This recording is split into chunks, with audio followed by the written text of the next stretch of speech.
হয়ে গেলেন, তারা বাইক রাইড করতেছে। এই যে দেখছেন, বলতে না বলতে এগুলা কয়দিন বাঁচবে জানেন? পিছনে একটা বাস খুবই ক্লোজ,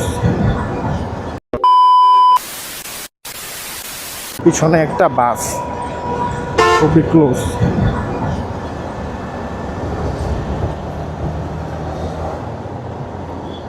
সাবধান থাকতে হবে। চলে গেছে অন্য লেনে। হ্যাঁ ঠিক আছে।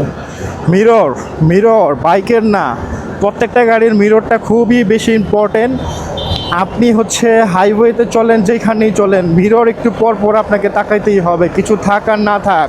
রোড যত বেশি ক্লিয়ার থাক, ঠিক আছে, রোডের উপরে কখনোই ভরসা করবেন না, হঠাৎ করে যে কোনো কিছু হইতে পারে। এই জন্য আপনারা সবসময় দুইটা মিররের উপরে আপনাদের হচ্ছে জীবনের 50% রিস্ক এই মিররের উপরে থাকে। সো অবশ্যই মিররকে ফলো করবেন। আর মিরর ছাড়া যারা রাইড করেন, কিছুদিন আগে একটা বাইক অ্যাক্সিডেন্ট দেখছেন আপনারা, একটা ছেলে স্পট ডেড, একটা না দুইজন, পিলিয়ন প্লাস রাইডার দুইজনই, ওই যে 4B বাইকটা দিয়ে যে অ্যাক্সিডেন্ট হইলো, মোটামুটি সবাই মনে হয় ভিডিওটা দেখছেন, ভাইরাল হয়েছে একদম। মানে এটা সমস্ত কিছুর দোষ, প্রথম 1 নাম্বার দোষ হচ্ছে গ্রুপ, মানে তাদের গ্রুপটা যেরকম ছাপড়ি দেখা গেল, এই গ্রুপের কারোই কোনো সেন্স নাই রাস্তাঘাটে চলাফেরা করার, ঠিক আছে, কারোই কোনো সেন্স নাই রাস্তাঘাটে কীভাবে চলতে ফিরতে হয়, এগুলো সবগুলোই নতুন রাইডার ছিল। তো ওই ছেলেটা মারা যাওয়ার মধ্যে সবচাইতে বড় আপনার দোষ ছিল তাদের গ্রুপের মধ্যে সামনে যে ব্লু কালারের 4Bটা, ও যে হঠাৎ ব্রেকটা স্লো করলো, পিছনে যে একটা গাড়ি আছে, পিছনে যে ওরই একটা বন্ধু, একটা বাইকের মধ্যে দুইটা বন্ধু বসা আছে, হ্যাঁ। তো এই যে এই মানুষটা যে মারা গেল, একটারও কিন্তু লুকিং গ্লাস ছিল না। যদি সামনের বাইকটা লুকিং গ্লাসটা থাকতো, তার যদি একটা বাইক রাইডিংয়ের ওরকম সেন্স থাকতো যে আমার পিছনে আমার গ্রুপের মেম্বার দুইজন আছে, আমি হুট করে ব্রেক ধরতে পারবো না, হুট করে গাড়ি স্লো করতে পারবো না, হ্যাঁ, একটা লেভেলে আমার থাকতে হবে। এই যে ছেলেটা স্লো করলো, পিছনের ছেলেটা কন্ট্রোল করতে পারলো না, সে ব্রেক ধরলো, ব্রেক ধরার পর তার চাকাটা স্কিড করলো, স্কিড করার পর সে কাত হয়ে গেল, তারপর সে পা ফালাই দিল, পা ফালাই দেওয়ার কারণে পুরোপুরি পড়ে গেল। পড়ে যাওয়ার পর কী হলো, পুরোপুরি একটা ট্রাক আসতেছিল, তার ভিতরে দুইটা মানুষ ঢুকে তার জানটা চলে গেল। ওইখানে ওরাই কান্না করতেছিল, তাদের গ্রুপ মেম্বাররাই। আর ওরা যেভাবে রাইড করতেছিল, একদম রং সাইডে যে রাইড করতেছিল, আরেকটা গাড়ি আসবে যে সাইডে, ওই সাইডে যে সবাই রাইড করতেছে, এটা কোন ধরনের রাইডিং স্কিল হইলো? এগুলো মনে করেন যে কোনো রকম একটা বাইক কিনতে পারছে, বাসাতে ঝগড়াঝাটি কইরা বা টাকা পয়সা চুরি কইরা, তারপরে মনে করেন এরকম। আর এই যে যদিও এই ছেলেটা ওই দিন বাইচে যাইতো, ঠিক আছে, চলাফেরা যেরকম ছিল, কিছুদিন পর আবার হয়তো কিছু করে মারা যাইত। মানে এটা শিক্ষা না, এটা মানে যদি ও আজকে বাইচা থাকতো, জীবনের সবচেয়ে বড় শিক্ষা হইতো। আর এই ভিডিওটার মানে হইতেছে আমাদের রাইডারদের শিক্ষা নেওয়া, অন্যের দোষ থেকে আমাদের শিক্ষা নিতে হবে, অন্যের দোষ দেখে, অন্যের বিপদ দেখে আমাদের শিক্ষা নিতে হবে, ঠিক আছে, মানুষের চলাফেরা চেঞ্জ করতে হবে। আর এই হচ্ছে কথা। আমরাও তো ভাই রাস্তাঘাটে চলাফেরা করি, অনেকটা সতর্ক থাকি, দূর থেকে সব কিছু ফলো করি। নিজের চোখ আর নিজের মগজ হচ্ছে মেন।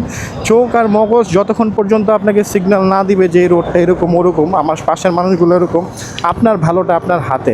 আমি কাদের সাথে চলবো এটা হচ্ছে আমাকে ডিসাইড করতে হবে, ঠিক আছে। হ্যাঁ, আমি যাই না শুই না এরকম উচ্ছৃঙ্খল ছেলেপেলেদের সাথে চললাম, যাদের কোনো জ্ঞান, তাদের হচ্ছে জ্ঞান শূন্য, ঠিক আছে, তারপর হচ্ছে মাথায় কোনো কিছু নাই।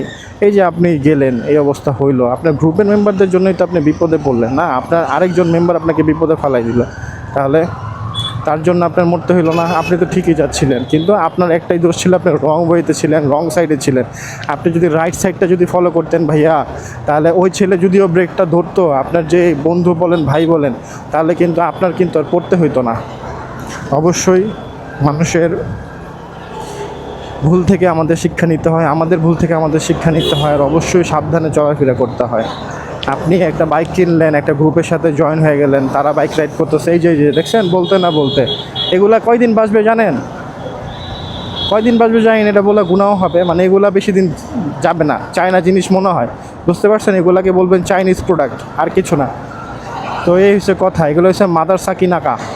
আমাকে যে ক্রস করে গেল, কোনো ধরনের ইন্ডিকেট করছে, আমাকে একটা হর্ন দিছে, একটা ইন্ডিকেটর অন করছে। এখন আমি যদি ধরেন এই গাড়িটা আমাকে, সামনের গাড়িটা আমাকে সাইড দিয়ে রাখছে, হ্যাঁ, সাইড দিল, আমি স্পিডটা বাড়াইলাম বের হওয়ার জন্য, আর ও আইসা ধাপ করে মেরে দিল আমারে, মানে ও তো এই দিক দিয়ে বের হওয়ার জন্য চিন্তা করছে, হ্যাঁ, আমাকে তো একটা ইন্ডিকেট করতে হবে। আমাকে যদি একটা হর্ন দিত, আমি তো কথা বলতেছিলাম। এই যে এখানে আমারও একটা দোষ আছে, আমার দোষটা কি বলেন তো, একটু কমেন্টস করে জানান।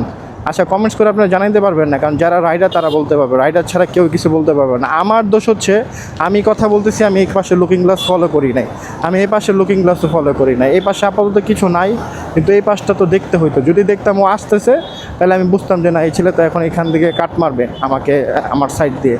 তো এখানে আমারও দোষ আছে। সো নিজের দোষ মানতে হবে। নিজের দোষ আপনি যেদিন থেকে মানা শুরু করবেন, বা নিজের দোষ আরেকজনের দোষের সাথে দেখবেন একজন একটা ফল্ট করছে, কিন্তু এই ফল্টের মাঝখানে আমার দোষটা কী ছিল, আপনি নিজেকে তত বেশি শুধরাইতে পারবেন, আপনার তত বেশি ভালো লাগবে। হ্যাঁ, যে এই যে আমি লুকিং গ্লাস ফলো করি নাই, ছেলে আমাকে কাট মেরে চলে গেল, ও আমাকে ইন্ডিকেট করে নাই, ওর দোষ আমাকে ইন্ডিকেট করে নাই, ও একটা ছাপড়িভাবে কাট নিয়ে গেছে। আর আমার দোষ আমি লুকিং গ্লাস ফলো করি নাই। তো দোষ হচ্ছে এখানে দুজনেরই। ওই একা আমার দোষ দিব বা ওর দোষ দিব এটা না, সবাইকে সাবধান থাকতে হবে, সবাইকে সাবধানতা অবলম্বন করেই চলাফেরা করতে হবে। সাবধানতাই হচ্ছে সবচেয়ে বড় কথা রাস্তাতে, আর কিছুই না। আপনি বড় ধরনের বিপদ থেকে বাঁচবেন একমাত্র আপনি সাবধান থাকার কারণে। অসাবধানতাতেই আপনি হচ্ছে বিপদে পড়বেন, আর বিপদ অনেক বড় হইতে পারে।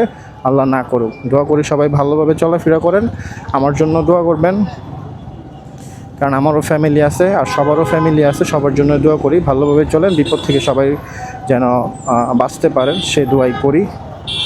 আল্লাহ হাফেজ।